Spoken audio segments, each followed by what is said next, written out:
Welcome back to Radhe Bhat's kitchen. ಎಲ್ರಿಗೂ ನಮಸ್ಕಾರ. ಇವತ್ತು ನಾವು ಬೇಬಿ ಕಾರ್ನ್ 65 ಹೇಗೆ ಮಾಡೋದು ಅಂತ ಹೇಳಿ ನೋಡ್ಕೊಳ್ಳೋಣ ಬನ್ನಿ. ನಾನು 200 ಗ್ರಾಮ್ ಬೇಬಿ ಕಾರ್ನ್ ತಗೊಂಡಿದ್ದೇನೆ. ಈ ಥರ ಚೆನ್ನಾಗಿ ಕಟ್ ಮಾಡಿ ಇಟ್ಕೊಂಡಿದ್ದೇನೆ. ಮೊದಲಿಗೆ ನೀರಿಗೆ ಅರ್ಧ ಸ್ಪೂನ್ ಉಪ್ಪು ಹಾಕಿ ಕುದಿಲಿಕ್ಕೆ ಇಟ್ಕೊಳ್ಳೋಣ. ನೀರು ಕುದಿಲಿಕ್ಕೆ ಶುರುವಾದಾಗ ಕಟ್ ಮಾಡಿರುವಂತಹ ಬೇಬಿ ಕಾರ್ನನ್ನು ಹಾಕಿ 2 ನಿಮಿಷ ಕುದಿಸ್ಕೊಳ್ಳೋಣ.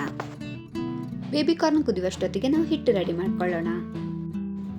ಮೈದಾ ಹಿಟ್ಟು 1/4 ಕಪ್, ಕಾರ್ನ್ಫ್ಲೋರ್ 1/4 ಕಪ್, ಇದೆರಡು ಸಮ ಪ್ರಮಾಣದಲ್ಲಿರಬೇಕು. ಅರಶಿನ ಪುಡಿ 1/4 spoon, chilli powder 1 spoon, garam masala ಅರ್ಧ ಸ್ಪೂನು, ರುಚಿಗೆ ಬೇಕಾದಷ್ಟು ಉಪ್ಪು, ಪೆಪ್ಪರ್ 1/4 ಸ್ಪೂನ್, ಕಸೂರಿ ಮೇಥಿ ಅರ್ಧ spoon, ginger garlic paste 1/4 spoon.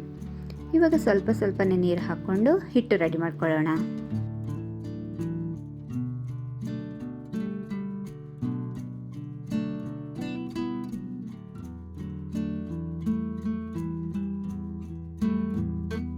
ಹಿಟ್ಟು ಸ್ವಲ್ಪ ದಪ್ಪನಾಗಿರಲಿ.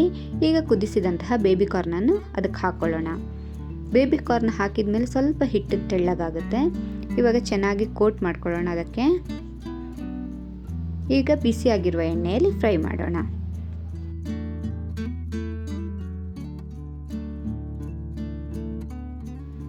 ಮಧ್ಯಮ ಉರಿಯಲ್ಲಿ ಚೆನ್ನಾಗಿ ಕರೆದುಕೊಳ್ಬೇಕು.